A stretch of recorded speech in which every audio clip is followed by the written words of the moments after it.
Hello, everyone! Welcome to Tuesday Night Modern here at GameSwap Mason, broadcasted by Top Deck Productions. I'm Jake Valentine, joined by the young, illustrious boy wonder himself, energetic, foolhardy, inexperienced. What? Hold up a second. Matthew Minier. How's it going tonight, Matthew? Pretty good. This is the fourth and final week of the Tuesday Night Modern League here, and we have our current leader, or tied for leader. Chuck is on the left. In the lead, okay. In the lead, in fact. All right. He was tied last week, at the start of last week. That's what it was. But now he is completely just ahead of the pack. Not by much, obviously. It's a close race. Lead. Yes, we'll pull up the league standings while these players decide playing for their first game. Chuck is on his old and reliable Affinity deck, and Kevin Breneman is on Mardu Pyro. Chuck has begun mastering this Affinity deck, and he's been doing really well with it so far. It's going to be interesting to see how Kevin's deck gets lined up, just because it has so much in terms of removal and cheap and efficient blockers. Colligan's Command is going to be the big hit for this deck. Most lists have been going 3 to 4 Colligan's Commands in the main, so that's going to be a big help for Kevin getting the advantage, as well as any fatal pushes that might come his way. Correct, yes, and that Blood Moon, as you see in Kevin's hand, it's going to be pretty big to shut off the creature lands for Chuck. In the chat, you might see people doing exclamation point points and exclamation point enter. I'd like to explain why they're doing that, young Matthew. So we have started some giveaways currently. We are on our second giveaway right now, which is for the Commander 2018 Subjective Reality. That is the Esper deck. Yes, the Esper deck, and it's going to be given away tonight at 10 o'clock p.m. Eastern time. That is 3 hours and 29 minutes from... 19 minutes. 3 hours, 19 minutes from this point right now. Yes. I think I did my math right. So basically, you guys can earn points at Top Deck Productions now. You can check exclamation mark points to check how many points you guys have. Stream Elements will go ahead and let you all know how many you have. So basically, you can earn points in a variety of ways. Subscribing will get you 500 points, or what we call it on the stream, and what Stream Elements will call it, mana. Yeah, so 500 mana.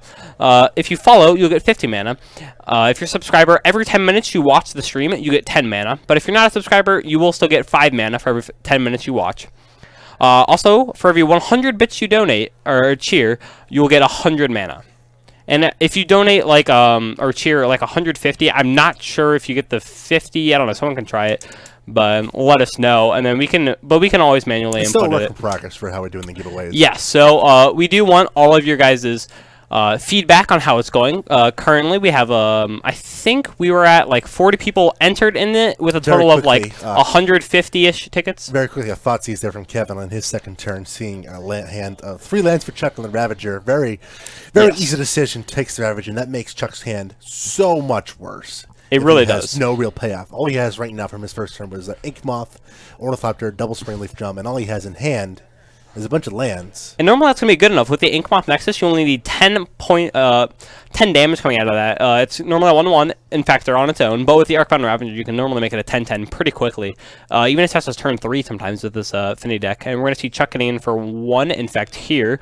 That's going to start the clock, so you can see the Infect counters next to life totals up to there. But again, Kevin has that Blood Moon in hand, and that's going to take Chuck's clock down to actual nothing. He's left over in hand with still 3 lands, I think. I see an Ink Moth, a Darksteel, and another Chuck will lose this game, 100%. Once this Blood Moon comes down, there's nothing Chuck's going to be able to do, except for power through creatures, and obviously that is the weakness that most decks had with this Mardu Pyro deck. As for it does have boatloads of removals, what we were talking about earlier. We mentioned earlier, Kevin has plenty of removal spells, and that Colligan's Command is going to be probably the biggest and best one of them all. But when you have when Chuck's start is not impressive, and Kevin gets to lock his opponent out early. Yes, with that Thoughtseize, just getting rid of all the power and potential that Chuck had. And by the way, it's good to see you, One Violence. Yes, thanks for tuning in, One Violence. Everyone else checking their points. Again, we essentially wanted to make the giveaways reward you for actually tuning in and watching, not just tonight, but every night, because we do stream 4 nights a week with Modern Tuesdays, Thursdays, and Friday, as well as Standard on Wednesday. So the more you tune in, the more you get the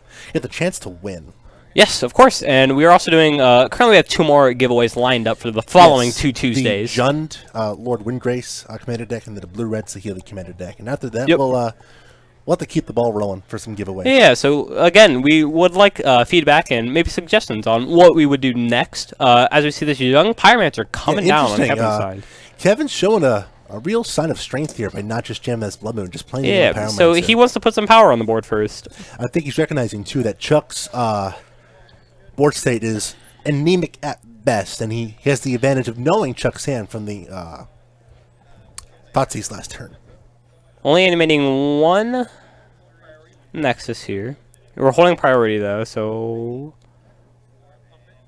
We're pumping Dope, that's a good point. Okay. The Resolve Edge Champion is pretty hard for Mardu Pyromancer to beat, and that is true, but... Yes. Liliana Sack is the only way, but he has Ornithopters and such to get around that. There's currently the Ornithopter available, too. There's a... I don't believe the Mardu Pyromancer deck runs the Liliana available. Also, I'm not sure how many... There is one in the bin there off the... Yeah, we saw one in the bin off the Faithless Looting, but I'm not sure how many is that champions... of the Veil, not a... I'm pretty sure we saw it, yeah. Someone in chat can help us out with that as well if you guys saw it. But I'm pretty sure we haven't seen... So last week, we didn't see a single X champion out of Chuck's deck, and he was on camera twice. He was playing Massive Ethereum. Yes. So I'm not sure how many are in his list. I'd imagine he probably has at least one. Really good card, but... There is the decision tree there for the Affinity. Do you go Edge Champion, do you go Massive Ethereum, and 3 different choice? So he could have just cut all those, because I know he was playing Edge Champions prior, before he put in the Master of Ethereum, so that might have been his swap of deck design there, once he made the change. Pretty well for him so far this month. Yes. But, not the best as Kevin draws a Bedlam Reveler to go with that Blood Moon, the Colgun's Command, and I can't make out the third card. But for now, Kevin's going to get in there for 2. Chuck is not going to block. He'll takes 2. Actually, I believe Chuck's deck list is currently on our website, so if someone wants to go there and check it out for us, and you guys can let us know how many X champions are on the list. Was it up to date? You got it from last week, yes, correct? yeah. That's right. So it should still be up to date, and Matthew, someone else can check it out for us Matthew, while we're watching this match. Moniker of Boy Wonder by getting the deck list from the players here. You can check all those out at topdeckproductions.com. Click the link that says decks. Yeah, we do our best to get a deck list from all the players so we can put them on the website for you guys. Kevin, still no Blood Moon. Still no Blood Moon. And all of a sudden, I don't think he's playing a Plains. He's gonna get him here. He's gonna get Chuck. Colin's come in. Two, destroy target. So that was the big feature card we were talking about a little earlier, because it not only kills Chuck's creatures, it also blows up Chuck's artifacts, which is the whole point of Chuck's deck, really, to go wide with artifacts and creatures. Yeah, and Kevin's really not being cautious at all, throwing caution to the wind and taking this sign of strength. Kevin's trying to win this game. Yes, and him be able to, I feel like since he was able to Thoughtseize Chuck and see his hand was pretty anemic. That is exactly what happened. So he Thoughtseize Chuck, he realized the pressure is really low, and he wants to make the pressure high, but on his side of the board, which normally he wouldn't be able to do. So him getting a little aggressive and not playing this Blood Moon out and using his removal to deal with these Nexuses instead, it's honestly not a bad decision here, because now he can start making tokens with this young Pyromancer. Yeah, he's flat out saying that my line of play and my play patterns, my decision making is going to be better than Affinity's top decks, and so far that's been true. And in his hand, we see Fatal Push, Lightning Bolt, and Bedlam Reveler in addition to this Blood Moon. So he's going to have a lot of gas if he just bolt down. Probably, yeah. Get to that Lifelinker. Scourge. Get in that Elemental Token. Going to get in there for 3, I imagine. We could use this Fatal Push too right now if we really wanted to, but I think he's going to save it for one of these. This is an he's not concerned with the Ornithopter. Yeah, we're going to save it for one of these Blink Moth Nexuses down. Yeah, he's going to use his mana efficiently. That is a confirmed now Liliana of the Veil. The good Liliana, as Local Dope says in the chat. You get the Spirit Tokens and the Elemental token. Double Stun Rain on one card. Not bad. Not only that, just gets rid of like 50% of all the Infect in Chuck's deck, and that was how he's going to win that game. Chuck draws an Ornithopter and says, I am not winning this game. Yeah, I'm just going to scoop them up. Easy peasy lemon squeezy for Kevin and his Mardu Pyromancer deck. Thoughtseize, Colgan's Command does the trick when that's all Chuck had.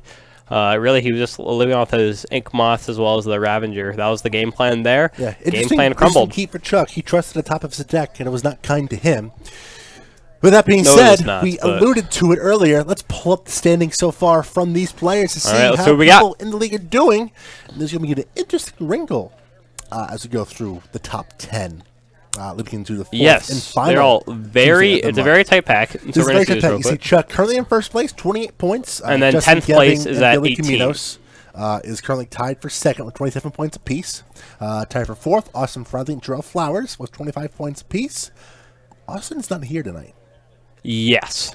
Austin is not in the building tonight. And since it's only 4 weeks in the month of August, people are not able to drop the lowest week, which means Austin needs a lot of help to get the 4th place finish, and that will also open the door up for Phil Jones, currently in 6th place, 24 points, 1 point behind, but also Dakota Howell and Nanny Falk, tying for 7th with 22 points apiece.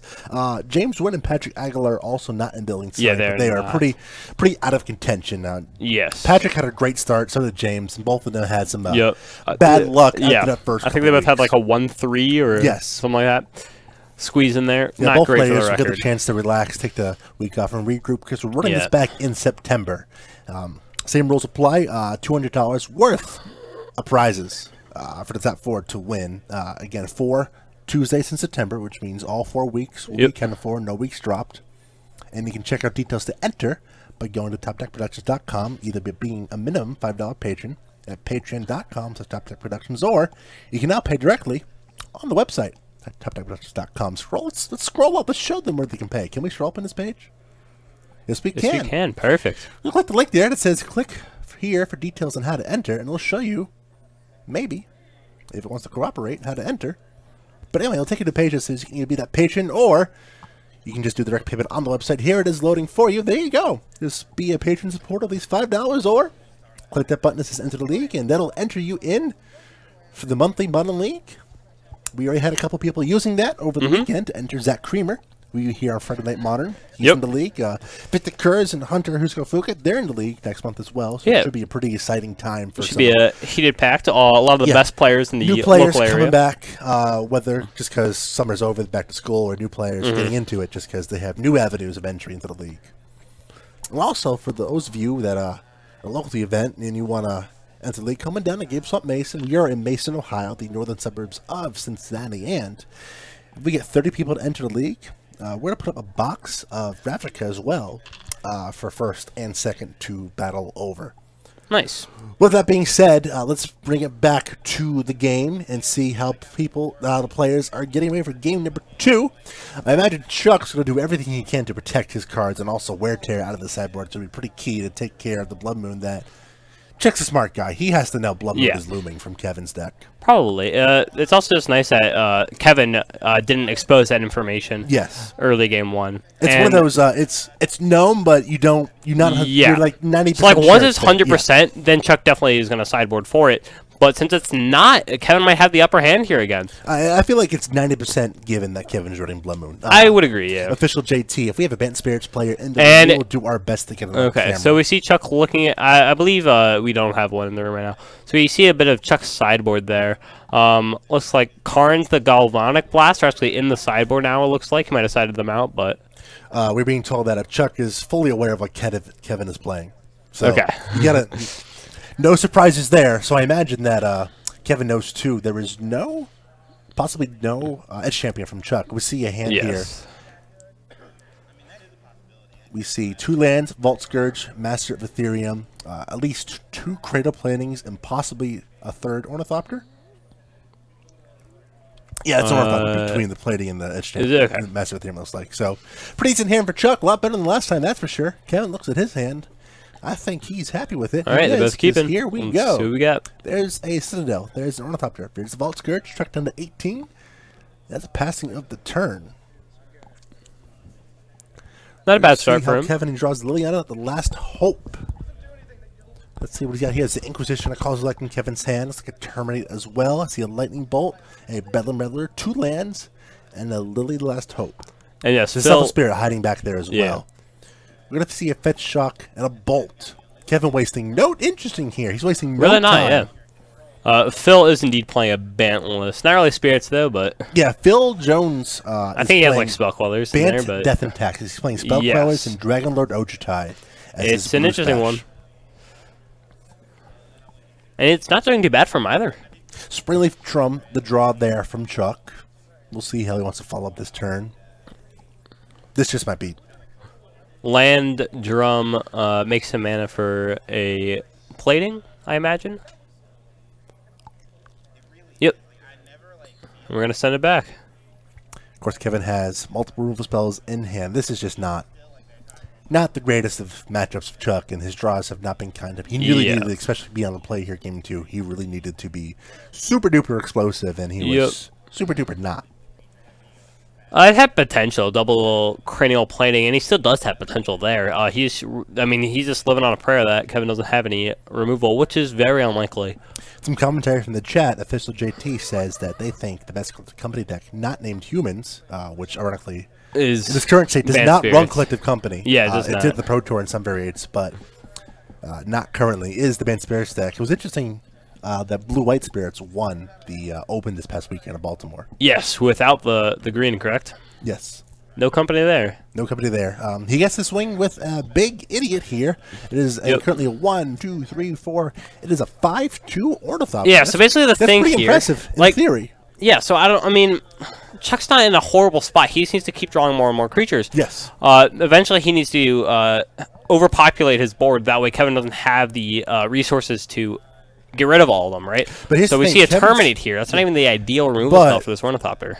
Kevin's going to untap here. He's going to play his Shockland, go to 14. He's going to play Liliana, the Last Hope. He's going to tick up targeting the Overseer, and then Chuck's board is empty. Yeah, is empty. He will be able to. Let's see. We have another cranial plating and a Master of Ethereum in hand, so we can play that Master of Ethereum with the Steel Ace Drum, but since we're losing our only creature, that's not the case. So if he draw like a Memnite or another Ornithopter. Memnite Ornithopter, one of those two. And we've already seen one Ornithopter. Ornithopter would be pretty key because it cannot get or really out of the way. Actually, a land too would work. We're gonna see what check is to draw up. It is a land. Land. Okay. So we go Master of Ethereum. He gets to play a threat. And then next turn, I believe we have double equipped. In theory, yes. In theory, let's see if you can pull it off. Because I mean, that itself is a lot of damage. 2 cranial platings. We currently have 1, 2, 3, 4 artifacts, right? Yes, I think the big thing here though is going to be what is Kevin's follow-up here against the untap. We see Bedlam Meddler, we see Inquisition, okay. We see Faithless Looting, and we see I think Fatal Push. Let's start off with this Faithless. All right, so we can have to get information on what the last card in Chuck's hand is, which is Inquisition. 1000% Inquisition here. This card. And then we follow up with the Faithless Looting. What card is Selfless Spirits? I mean, sorry, I'm an idiot. It is Lingering Souls. Perfect. Yeah, which we're probably going to be pitching to this looting. We're going to start with a Faithless Looting. We saw, that's perfect. Fetch land's perfect. Yeah. Discard fetch number 1. Discard Lingering Souls. We're going to he's looking at discarding the Inquisition, actually. That's not good. Inquisition basically... Well, the thing here is, if his line of play is going... Well, imagine if his line of play was to Revolt, Push, and Lingering Souls, then I feel like the Inquisition still had some value. I mean, it does. Just even knowing that Chuck has the 4th land, that's just more information. Yeah, like there's the argument that the longer the game goes on, the worse he discards. And the other thing is, if he just plays all these 1-mana spells out of his hand, so Fatal Push and Inquisition, then this Bedlam Reveler is going to have like no drawback. Yeah, I think he 1000% has to Fatal Push this thing right here, right now, because he still has no other way. Yeah, because we're fetching, so he gets to Revolt, and Got a question from the chat from Lump72, our first winner of the Commander giveaway, asking if Shocklands will be reprinted in Ravnica. I see no scenario where they did not reprint Shocklands, especially coming off the back where they said when we did that off of Zendikar, they got the wrong part of Zendikar. They misunderstood what players wanted, and they will be more in tune with what players want. And when it comes to Ravnica, I feel like players want Shocklands. I agree. There's a Revolted Fatal Push there from Kevin. We see Terrell Flowers in the backup match announcing on his Tron deck a Walking Ballista for 5 has been cast. That's not bad. I like Terrell in that game. Terrell is one of our top, currently top contesters for the Modern League. So Kevin's going to push away the Ethereum, tick up the Leon under targets, and pass it back. There's the awkward, though. Kevin's stuck in hand with a Bedlam he can't cast, a Faithless Looting Flashback he can't cast, and a Lingering Souls he also cannot cast. So a little bit of mana inefficiency from Kevin, but you see the payoff here. Chuck's board state is empty. He drew a Memnite for the turn. I do see the argument there to where it does help hype up Ravnica, but at the same time, Ravnica doesn't need any hype, I feel like. And who wants Shocklands? You'd be surprised. Shocklands are slowly but surely trickling up in price. And yes, wow. Yeah, I think they're all averaging like $20 right now. Well, it'd be great to have Zendikar fetches in the Scars of Murder Fastlands, the latter of which baffles my mind as to why they're not in Core Set 2019. Yeah. You can't reprint those on Ravnica just because they're so plane specific. Yep. We will see both of those cards again in the near future, I feel like. I hope so. I'm always down to get the land cycles back. Here's a 5/1 attacking Liliana. Chuck using his resources efficiently there with the cradle plating. He's going to play a Springleaf Drum. And we're equipping to the Memnite? We are. Before we lose the equip to this land. So, I mean, heads up, using the mana wisely. Number 2 still in hand as Kevin draws another fetch land. Yeah. So that Inquisition still would have had some value here. I don't know. Medieval, I think Blue-White's not doing too bad right now. I think it's actually seeing a little bit of a player base come back. I think the question there, though, we're talking about Blue-White Modern or Blue-White Standard? I believe it's a Modern deck. In regards to the prices of Shocklands, fetch lands from Cons were pretty decent, and now they're slowly but surely creeping up as well. Yeah. So here's a Bedlam Reveler from Kevin. He's going to discard some cards, draw 3, one of which is a Lingering Souls discarded. We're going to fetch.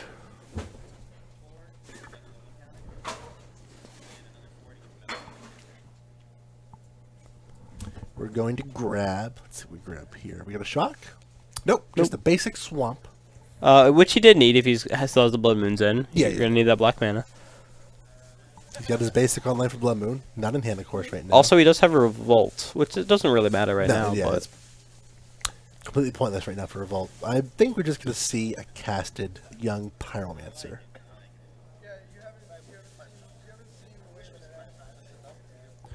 Protection for Core Set 20 and Tifa Lockhart saying M20 will have fetches. I will be thrilled if we get fetches back at Standard.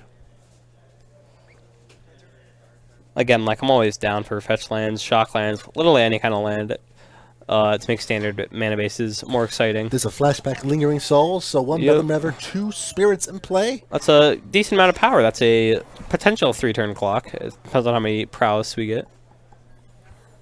UgsGG says that we could not reprint the fast lands in core because rotation didn't trigger. It'd be too much perfect lands for the color decks. The counter argument I have for there is that Wizards is out on the record saying, of course this is hindsight, but they went on the record saying that with Core 19 they wanted to focus on modern reprints.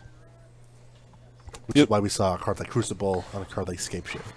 Yeah. But they did, to be fair too, for the bolster your point, they did say that they wanted to make sure these modern reprints did not have an effect on Standard, so it could be that... that is pretty interesting. They felt like the Standard cards were a little bit too good.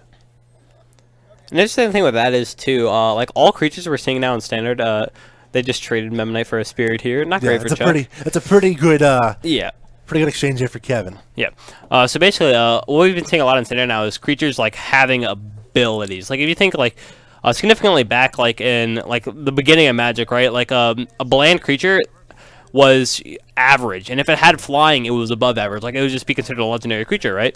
But nowadays, like Shalai, the new legendary, 4 mana, flying. You can pump your team. You get hexproof. Your creatures have hexproof.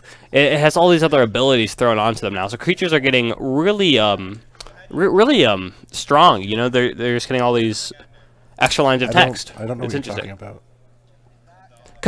Like, as we're moving forward, like, creatures are getting more potent in Standard. Where this tangent came from.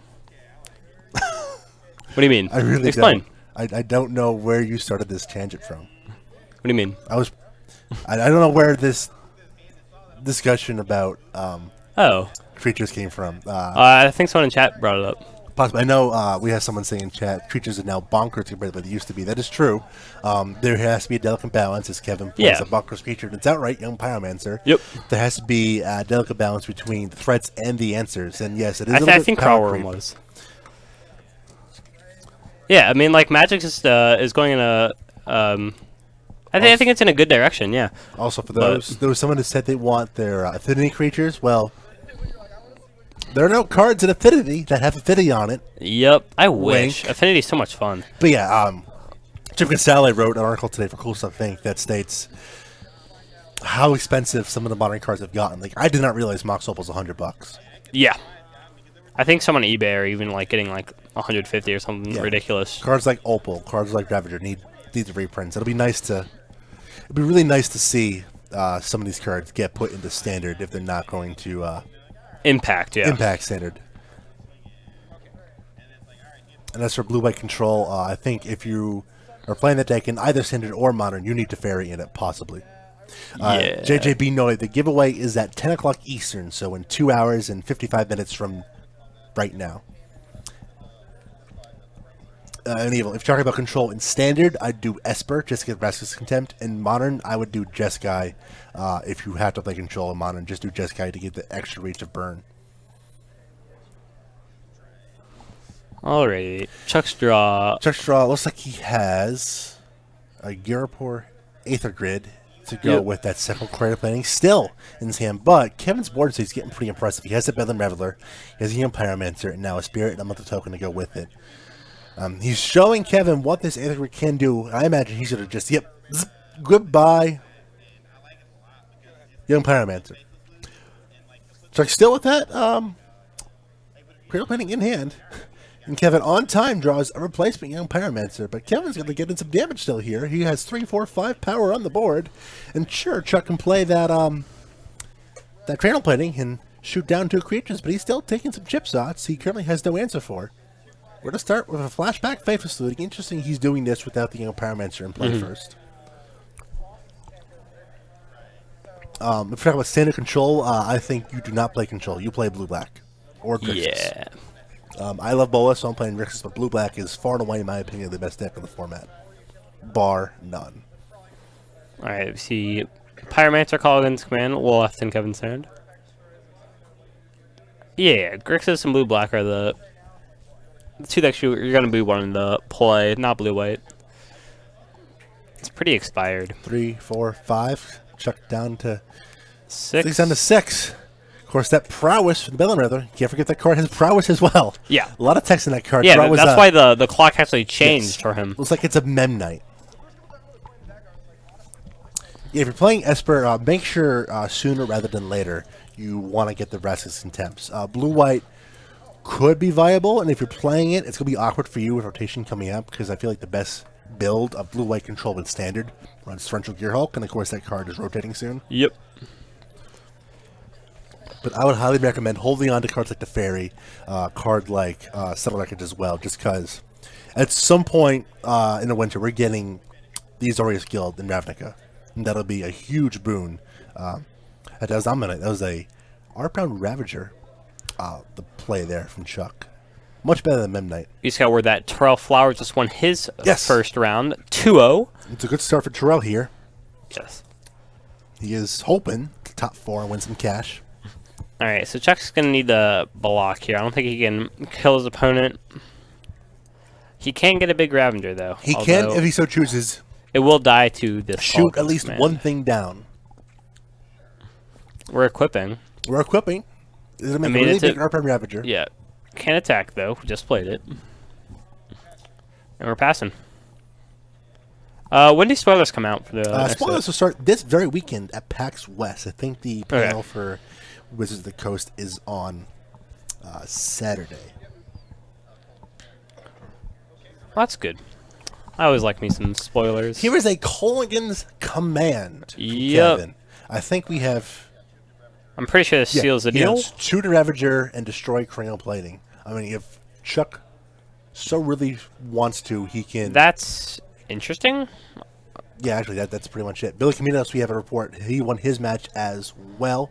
Miniville was asking about the cycles for the 5 guilds in each Ravnica set. I'm trying to pull them up right now. Azorius, Dimir, is it... Well, it's important to know that previously we had Enemy and Allied, but they're mixing things up a bit with Ravnica. Oh, are they? Yes. Okay. My bad. So, in Guilds of Ravnica...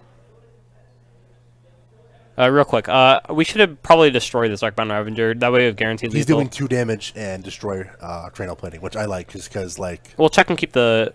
Yeah, but at that Ravager point, alive. It's not worth it. Like, Chuck has a Ravager with 2 damage on it. It's going to die from that Bedlam Reveler, too. Approach the second... Yeah, it gives Chuck an extra turn, though. Like, he has guaranteed lethal if he just kills the Ravager. It's not, like, crucial, but, I mean... So in Guild of Ravnica in October, we have green-white Selesnya, red-white Boros, black-green Golgari, blue-red Izzet, blue-black Dimir. Okay. Yeah, so it's just the normal, right? So what Chuck's doing here with the still on the stack, he activated his Aether Grid to shoot down the Spirit, and then now, still in response, he's going to sacrifice some artifacts to the Ravager to grow it. It is now a 4/4 with 2 damage on it.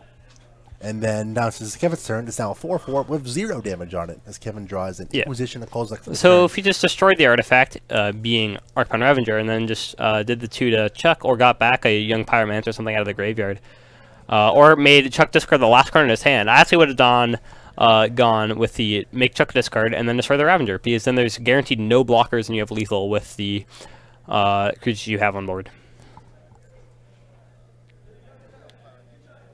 Alright, here's your Pyromancer. Here's my Pyromancer, and wise sequencing from Kevin, Pyromancer into the spell to get a prowess and the token, That plating is finally out of here. That's also a 4/5 Bedlam Reveler now. Actually, I think he would have been one short because Chuck could still shoot the Spirit. Rotation happens in October 5th, Medieval. Yes. So, I mean, that's still pretty soon. Alright, I'm going to combat here. 4/5 Bedlam Reveler and a 1/1 Elemental. But see, now Chuck has a really big creature, and he can sack some of his lands to make it even bigger, if he so chooses, which he does not. Interesting, because this Bedlam Reveler is not dying. If we sacked the Citadel, we could have traded it off. It's pretty interesting, because I don't want to be at 2 against the deck that runs Lightning Bolt. Oh, he had no choice there. But we could have killed the Reveler. That's a good catch, just not the Fox, so they don't realize that they're on the same set. I was not playing during RTR. I figured it'd just be allied enemy, but I was wrong. He was a Mox Opal. That's not going to get him in. That's not going to get the job done. It's going to get Reveler a little bigger. He's going to kill the Pyromancer. But, I mean, if Kevin draws a bolt. Yeah, this game is a bolt or a Colligan's command, right? Reveler was a 4/5, yes, but we can't do math apparently. No. Reveler was a 3/4. It was a 4/5 with the prowess. He did get prowess. Yeah. I'm sorry. I was calculating the math that Chuck should have done, which was sack the Citadel to it, so then he killed the Reveler. I can't do math. The Ravager was a 4/4, so that's my stupidity on that. So the correct line was for him to do that. So then he actually got the trade. Hand delivered to him. Oh yeah. And I guarantee you, he did not get me any cheese curds. Sure didn't. I don't like their cheese curds, actually. So important note here now, since Chuck now has the ability to sacrifice 2 artifacts. Yes. He's still going to be able to get bigger than the Reveler. He can now make a 4/5 Reveler.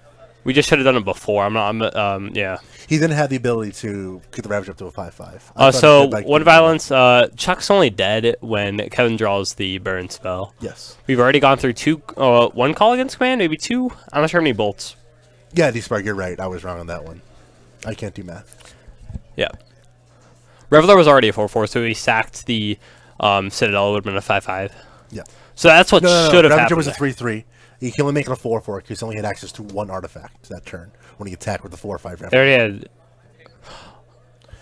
So Chuck's set up ping. Hold up. You're right. The elemental token, and he gets another turn. Let's see what we got. It's a spell. Did not get the best look at it. I imagine if there's a removal spell, Kevin just slams it. Yeah. Yeah, D-Spark, I'm sorry. You're right. If it is a removal spell of note, Chuck has the ability to activate the Blink Moth. Important from Chuck. He is blocking first and foremost. Yes. This card is now blocked. After the card is blocked, the Ravagers will be Fatal Push. So I imagine Chuck is going to activate the Blink Moth to make it a creature. I think so. Yep. Here's the activation. Kevin going to paying from the Ether Grid because Blink Moth is not an artifact. He's down to 10. Modern does not have a card cycle. It is non-rotating set. Yeah. Chuck's trying to figure out, can I kill him next turn?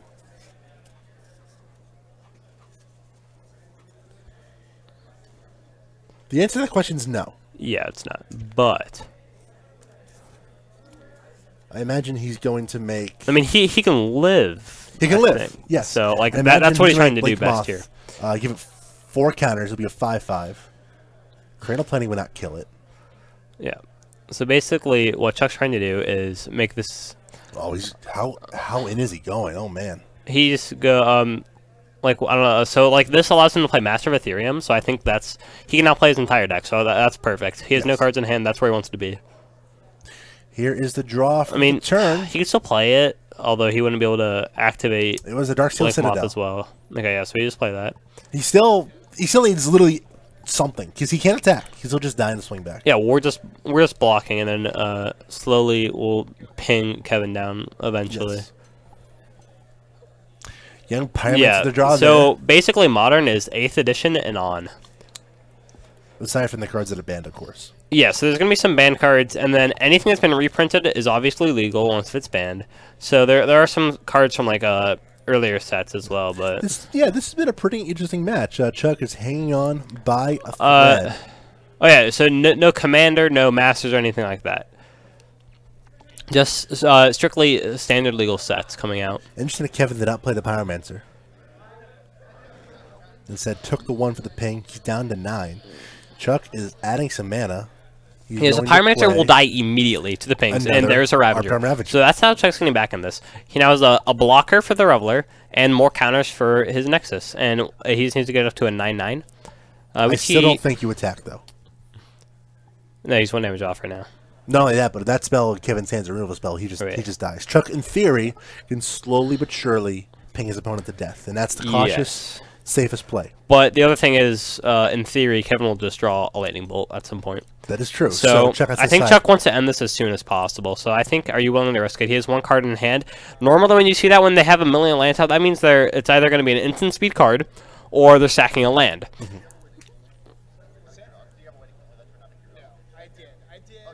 All right, so Chuck. So Chuck did have a way to kill him. He didn't go for it. Kevin was curious, and Kevin just gonna scoop him up. He's gonna scoop it up, yeah. Interesting. Kevin not making Chuck earn it, because there was this definite outs. You gotta have it. So the command. Okay, there you go. That is fair. Yeah, Kevin would have killed him. Ticket, or you can do exclamation point or mark. I don't know, exclamation mark. Enter space the number. What are we entering? For our current giveaway, which is for the Commander 2018 Subjective Reality deck. Yes, that giveaway is tonight, 10 o'clock Eastern. Just points. Just under 2 hours from now. But even we're here to answer any and all questions you have. Yeah. We want you to learn about Magic in any other game. We want you to experience as many games as humanly possible. Games are nice. All right, going into game 3 here. 14 minutes left on the clock. That was a pretty grindy one. Obviously, there was a miscommunication / error there on the board, but so we have. We're moving on to game 3. How many points rather does it cost? 25 points per ticket. And points denoted as mana. So. Yes, max of 10 tickets per person. So 25. So if you have 90 points. And it costs 25 points a ticket. You have 3 entries. This means if you're down to 65 points, you got yourselves 2 entries available to you. We currently have 33 entrants and a total of 179 tickets. That's a lot for our giveaway. And of course, you get tickets for watching. You get bonus tickets for being a follower. You get mana. Sorry. So you get bonus mana for points. Yeah, for being so a follower. if you follow us, so become a follower, you'll get 50 mana. If you subscribe, you'll get 500 mana, which is enough for plenty of giveaways. And then for every 10 minutes you watch our stream, you'll get 5 mana. But if you are a subscriber to us on Twitch, you will get 10 mana for every 10 minutes you watch. So that's a mana in a minute. So that's pretty good. And eventually, you'll be able to get lots and lots of tickets with that. And also, if you guys do want more tickets, every 100 bits you cheer will get you 100 mana. You have 74.99 points, then there's something wrong with our calculator. Phil Jones lost his first round. Phil Jones has an opening to creep in top 4. He's not taking advantage. I'm pretty sure the 9/9 may mean that you're like 9 minutes into your, I don't know, like really close before you get it. I'm not sure. That's interesting. And of course, you do have a maximum of 10 tickets to enter. Yes. We have another question. Can you see how many tickets you currently have? We can. So you can just ask us. I'm not sure. We can tell them. We can have our streamer to tell them if you just ask. Don't you think the viewers want to know how many decks they have? I imagine they do. I'm sure there's a command for it. We can figure it out. We got a streamer out there working on it. Don't worry. He's called the Boy Wonder for a reason. He has some wonderful things, but sometimes he still has that high school. Look, commands right there. You can check out all the commands. Perfect. All right, looking at the hands. Here we go. We Chuck see turns his hand away from me right as I was about to get the information. Both kept their 7s, though. That's all that really matters. Into Faithless Soothing. That might actually be Kevin's only land. No, he's a basic swamp.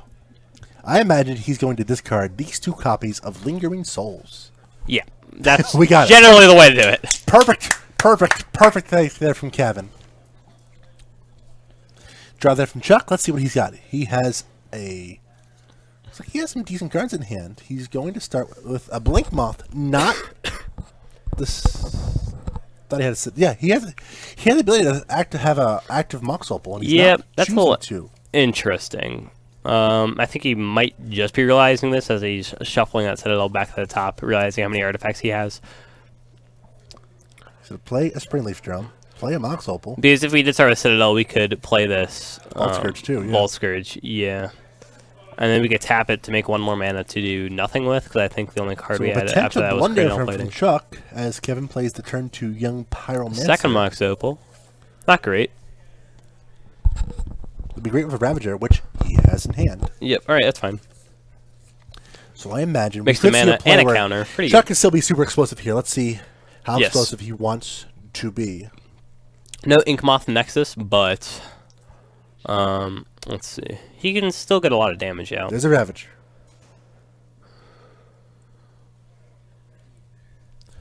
Opal Eaten. We have the second. We have the replacement. Yeah, so that's fine. If I were Chuck, I want to slam down this Vault Scourge. I want to get as many creatures on the board as I can. Yeah, we're definitely slamming down this Vault Scourge, but I think he wants to... We definitely don't want to keep sacking, right? He's attacking.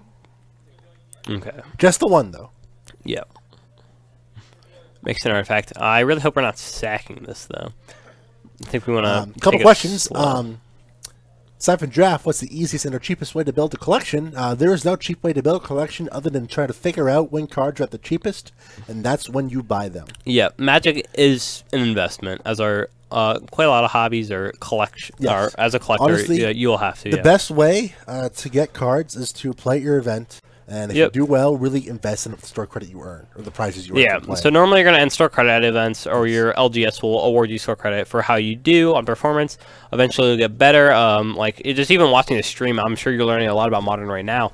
Key play here, Kevin drew a Faithless Soothing, found his 3rd Super land. Good. He gets 1 Elemental off of the Faithless Soothing from Young Pyro, and he has Terminate mana as well. Yeah, so eventually the more and more you play, the better and better you're going to get. And eventually, the same thing is going to happen with your collection. The more you play, the more cards you will eventually accumulate. Yeah, Robert Meadows, as you know, from kind of Thursday, happened. Yeah, was able to build his legacy decks just by playing in tournaments and winning them. Yep. And not just doing same thing here. Yeah. Yep. So Chuck is going all in on this plan to build a Ravager. Kevin's taking advantage, trying to terminate it, and in response, Chuck will activate his Blink Moth Nexus off a Springleaf Drum, put some counters on it, and now gets to untap with a much less impressive board state. Yeah, we do have 2 Cradle Platings. Vault Scourge in hand, but draw for turns like a Steel Overseer. Yeah, so like bulk is really easy to get. Like if you go to your LGS and you stay after a draft, a lot of people will actually just leave the cards that they don't want because they're like commons and uncommons like on the table. And if you're more casual, right, it's basically you can just take the cards normally and you can build decks and have fun with it. But if you're trying to get more competitive and build more expensive decks, it will. You're definitely going to need to put a lot more time and effort into your collection. And Blatant Bolt in hand from Kevin. He's set real pretty good. Goodbye, Steel Overseer, I imagine. Yep, it eats the bin. Another token for Kevin for his troubles. Update from the floor. Justin Gibbing won his match.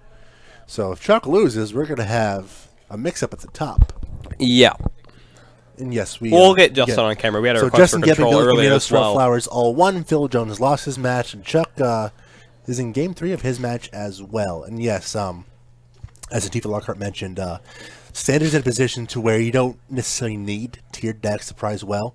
And you can really optimize certain decks, like a mono green deck, or we saw a mono blue list. Yes, I like that. 5-0 Magic Online League. It played Thriving Turtle, so we all know it was good. That was one of my favorite cards in Calidus Limited, actually. Yeah, if you're just looking to pick up any collection, the more you draft, the more cards you'll get, and you'll be able to take those cards and trade them into better cards. I think, honestly, if you're 13, you're learning all this stuff now, just accumulating cards, you'll be so far ahead of the curve. Yeah. Yeah, so I'm...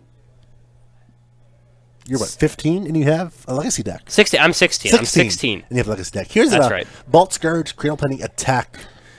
That's going to get through. Checks the game 5 life. Kevin takes 5. That's really good for him. The life gain here is huge. Swamp. We're to see if Kevin can play a... Here's a Bedlam Reveler. He needs to hit Removal Spell now. But yeah, so I'm 16. Just from my playing a lot and working with the stream, I've been able to build my collection. Going to opens is really good. Here is a Bedlam Reveler for 2 mana. And of course, guess what's still down there in the graveyard that we forgot Lingering about? Souls. I don't know if we forgot about them, but yeah, there's 2 of them. We see Terminate, Colin's Command, and Faithful Suiting. The 3 draws there from Kevin. 3 really good draws. He's going to try to put him ahead of this matchup here. Good to have you, DJ Kookabutter. Glad you're back. Always like to see you. Magic is not cheap, but if you get in the ground floor where you are, just accumulating cards, you'll be ahead of the curve. The important thing is to never spend above your means. Oh, yeah. At the end of the day, Magic is it's a game. Draw was a Signal Pest there from Chuck. We're going to have an activated Blink Moth and activated Vault Scourge. He's coming in again. Yeah, that's what Chuck has to do. He just needs to get in. Of course, his creatures are in the air, so Kevin will not be able to block here. 1, 2, 3, 4, 5, 6. I hear he's going down to 7, 1. 8, 9, 10, 11. Kevin's at 1, but 1 is not 0. It's definitely not, and we have Lingering Souls coming in hot, which means... Not only that, we have... 4 of them. A Colin's Command. So that's plenty of blocker, and Colin's Command. You drew a Young Pyromancer for the turn. This is very interesting. We also have a Terminate, so we can actually get rid of... I think we flashback and terminate the Blink Moth next to this. Here's attack 3, 4, 5, 6 from Kevin. So Chuck, this is good. 6, we need to stay 18. On the aggressive here. Yes. Because we have, if we had 1 more land, we could go Call Against Command and Terminate, which could get rid of the Signal Pest. Kevin's going to sheepishly pass the turn. I think Kevin's in a fine spot. We didn't actually, we didn't do Lingering Souls. Wait, in theory, Kevin doesn't have to. He does, but I think...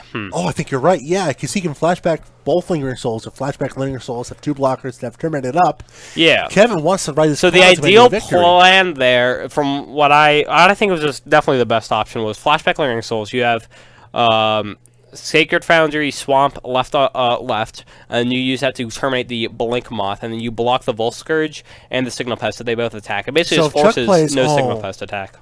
Actually, I think it forces no attack, because Chuck can attack freely here, right? No, Chuck had the ability to play this Cradle Plating, equip it, I think, on the Vault. No, he's playing safe.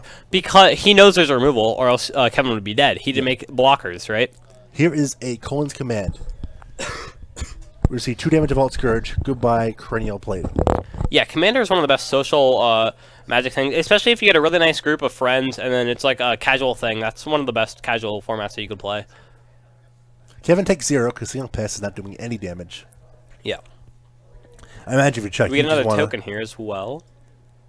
Yeah, we're going to be playing this play. There's a Cradle Plating.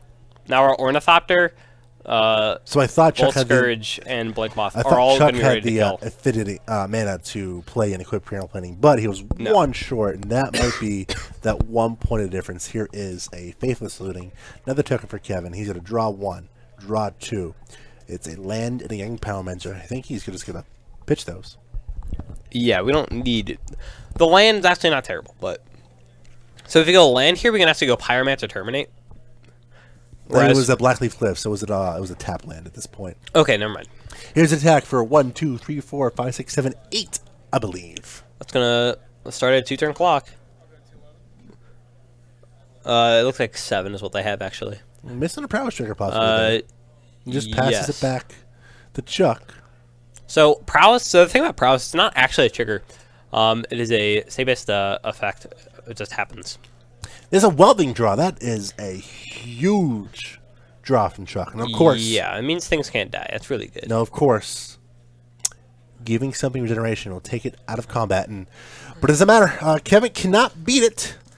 And he's able to win this.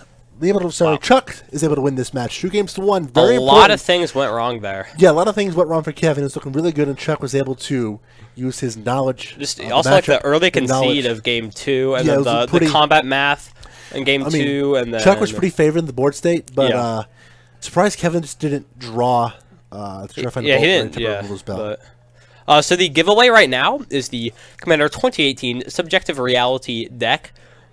Anyone can win. There's some champions there. He was playing them, yeah. He sideboarded them. He brought them in. Not surprised there.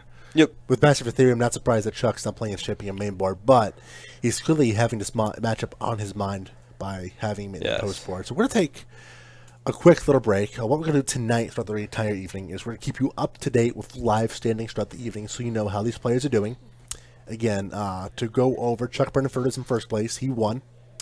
Both Billy Caminos and Joseph Gemming in second place won their match as well. Austin Friendly and Terrell Flowers are in fourth place.